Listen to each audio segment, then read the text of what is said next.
কলকাতা টিভির পর্দায় আপনাদেরকে সকলকে স্বাগত। আমি পূজারি রয়েছে আপনাদের সঙ্গে। এয়ার ইন্ডিয়া নিয়ে একাধিক সমস্যা, আবার সেই সমস্যা দেখা দিল এয়ার ইন্ডিয়া ফ্লাইট নিয়ে। ফুকেট থেকে দিল্লি আসছিল এয়ার ইন্ডিয়ার ফ্লাইট A12379 বিমানটি।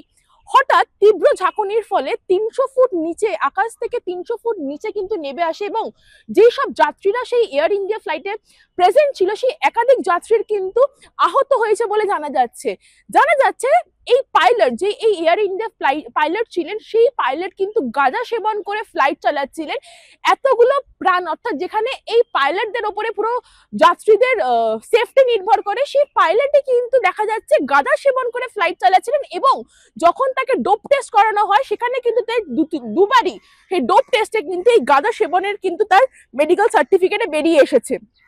এই ঘটনার পর বিমানের দুই পাইলট, যেই পাইলট ছিলেন সেই পাইলটেরও ডোপ টেস্টিং হয়, তার পাশাপাশি যে লোক তার সেকেন্ড হ্যান্ড পাইলট ছিলেন তারও কিন্তু এই ডোপ টেস্ট হয়। সেখানেই কিন্তু ধরা পড়েছে তাদের দুজনকেই একসাথে রস্টার থেকে বাদ দেওয়া হয়েছে এবং তাদের দুজনের কিন্তু ডোপ টেস্টেড করানো হয়েছে।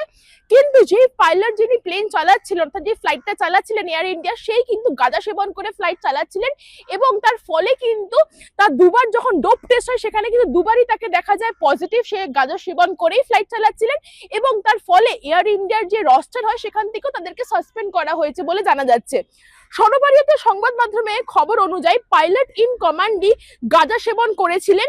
নমুনা সংগ্রহ করে পাঠানো হয়েছিল ল্যাবরেটরিতে, রেজাল্ট পজিটিভ এসেছে।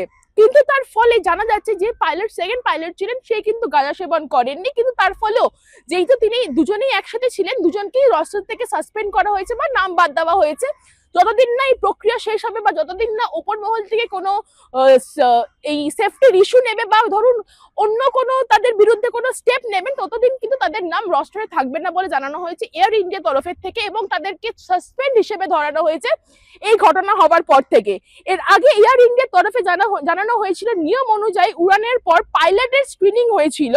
বিমান পরিবহন সংক্রান্ত নিয়ম নীতি মেনেই নিয়মিত পাইলটদের ডোপ টেস্ট হয়।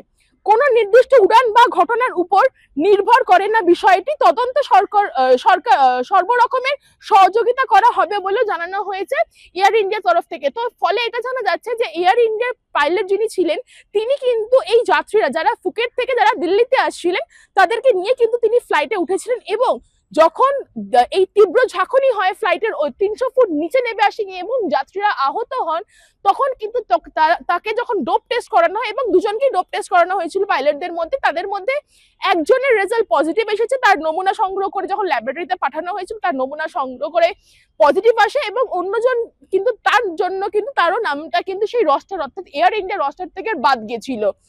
তবে আমি যতবার বলবো একই কথা বলবো, পাইলটরা যেহেতু এই যাত্রীদেরকে নিয়ে যাত্রীদের পুরো সেফটি হ্যান্ড কিন্তু পাইলটদের হাতেই থাকে, তো এই সব জিনিসের থেকে দূরে থাকা অনেক বেটার। যখন অন্যান্য প্রাণকে নিয়ে আপনারা যাত্রা করছেন তার ফলে কিন্তু অন্যান্যরা কিন্তু আপনাদের উপরেই ডিপেন্ড করছেন। তো সব দিকে আপডেট জানতে চোখ রাখুন কলকাতা টিভির পর্দায়, রাত দিন 7 দিন।